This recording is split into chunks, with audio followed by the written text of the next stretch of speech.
Olá pessoal, meu nome é Paulo Fernandes e eu sou coordenador técnico da SFC Serviços, uma empresa do grupo Vegor que presta serviço de apoio à operação e manutenção de equipamentos isolados a gás.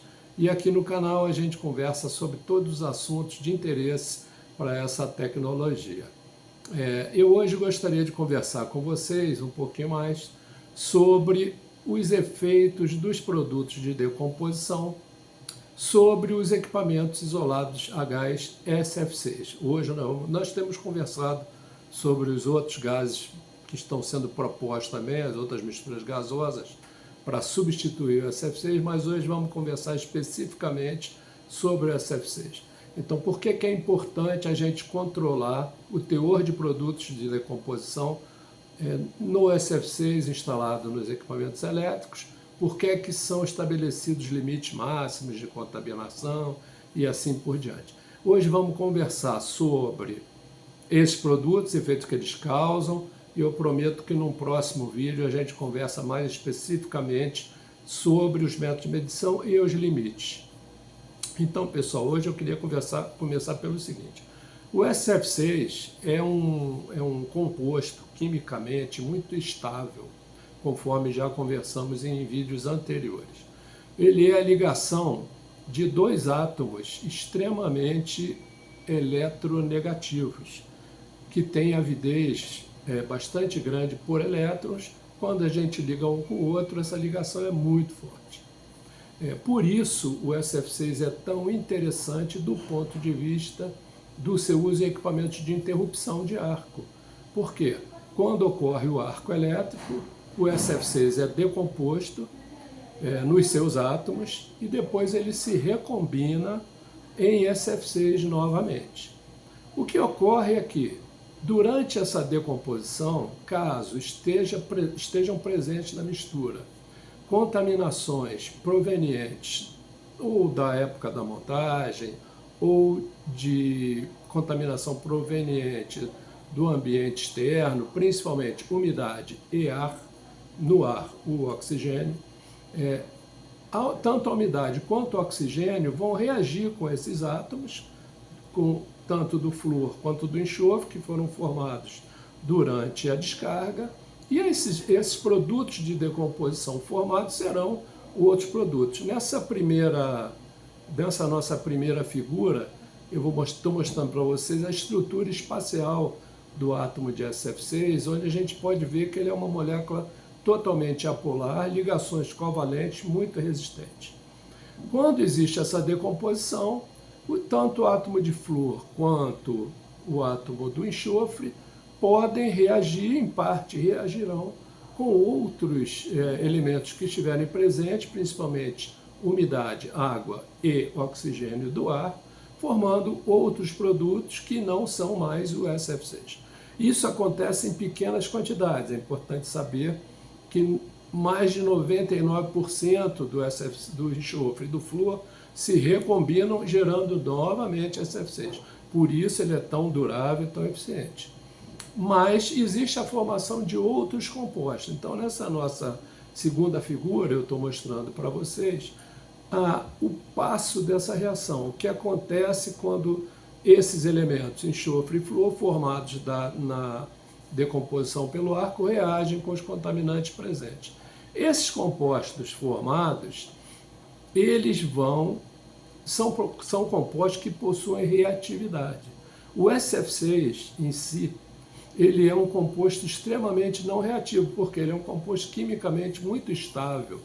Então ele não ataca nenhum dos materiais de construção dos equipamentos elétricos, sejam as GIS, sejam os equipamentos de interrupção, como os disjuntores e as chaves. Então o SF6 não ataca contato, não ataca elementos isolantes poliméricos, não ataca por si só as vedações e assim por diante.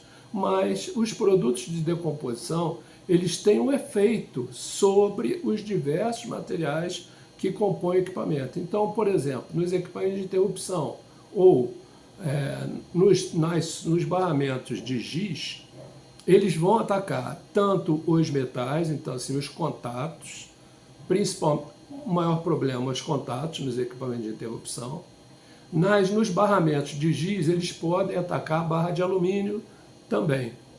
Além disso, eles vão atacar também os elementos isolantes.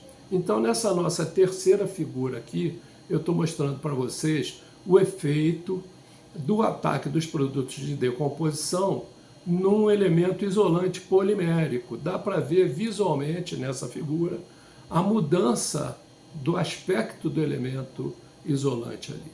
Isso foi conseguido através desse experimento que eu estou mostrando para vocês nessa figura agora aqui, na nossa quarta figura, esse experimento onde se colocou dois eletrodos, entre eles o isolante, e se provocou propositadamente a ocorrência de descargas parciais no gás para mostrar justamente o efeito desse produto de decomposição.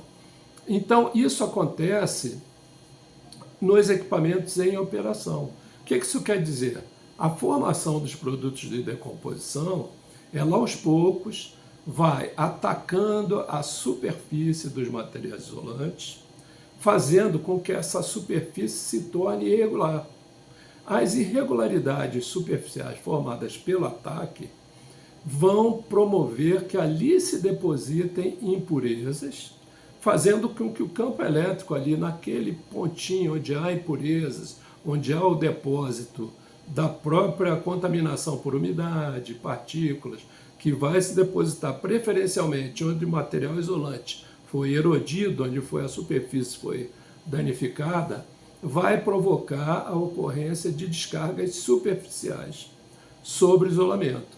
As descargas superficiais são a principal causa de falhas, por exemplo, em subestações blindadas, em barramentos de subestações blindadas. Então aqui nessa próxima figura, eu estou mostrando para vocês um isolador de subestação blindada que foi atacado pelo SF6 e no qual ocorreu uma descarga superficial. Essa descarga superficial é do condutor para a terra e ela desliga o equipamento, desliga a subestação. Então, essa é uma das consequências importantes da presença de contaminação nos equipamentos isolados SF6. Então, por isso, é muito importante a gente controlar, monitorar essa contaminação e impedir que ela chegue a no ponto de causar esse tipo de problema. Como é que é feito esse controle? Nós precisamos, é importante saber que além de controlar, nós precisamos tentar evitar que essa contaminação aconteça. Como é que a gente pode interferir nesse processo? Primeiro, mantendo o gás sempre livre de contaminantes externos, estranhos ao gás, principalmente umidade, partículas e oxigênio. Então é preciso que a gente mantenha o equipamento sempre livre de vazamentos, porque é pelos vazamentos que ocorre pelo fenômeno da efusão, a contaminação do gás com esse tipo de contaminante externo. Então nós precisamos manter o equipamento sempre livre de vazamentos para que essa contaminação não aconteça. Nos equipamentos de interrupção, sempre vai haver a formação de descarga no momento em que o equipamento operar. Então, a nossa medida é manter esse gás lá dentro sempre o mais limpo possível.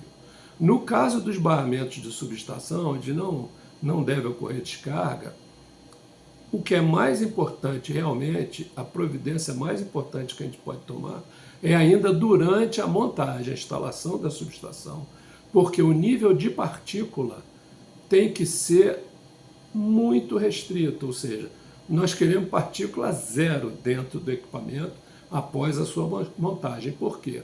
Quando o equipamento é energizado, o campo elétrico faz com que essas partículas se carreguem eletrostaticamente e venham a se aderir nas superfícies do isolador. Onde existe essa deposição da partícula na superfície, começam a ocorrer pequenas descargas parciais, imperceptíveis pelos nossos métodos de detecção, mas que com o tempo ela aumenta. Esse aumento faz com que se formem ali produtos de decomposição, e o produto de decomposição aumenta a deterioração do material isolante e resulta no fenômeno das descargas superficiais com a subsequente falha do equipamento. Então, eu também prometo que vou conversar com vocês algum dia aí sobre as precauções que a gente precisa tomar durante a montagem de equipamentos isolados a gás SF6, seja em fábrica e principalmente no campo, na época da instalação de subestações isoladas a gás. Então, assim, existem métodos já comprovados e padronizados para que a gente mantenha o ar ambiente de onde está sendo feita a montagem suficientemente limpo para evitar essas contaminações. Tá bom, pessoal? Então, por hoje, era essa a nossa conversa. Eu prometo que nas próximas vezes eu vou falar subsequentemente sobre níveis de contaminação, normas a respeito disso, métodos de determinação, e depois vou conversar com vocês especificamente sobre a técnica que a gente utiliza para conseguir uma montagem de equipamentos isolados SF6 limpa o suficiente para prevenir falhas futuras. Muito obrigado aí para você que assistiu até o fim.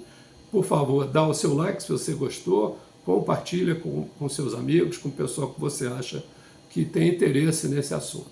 Muito obrigado a todos, um grande abraço e até a próxima vez.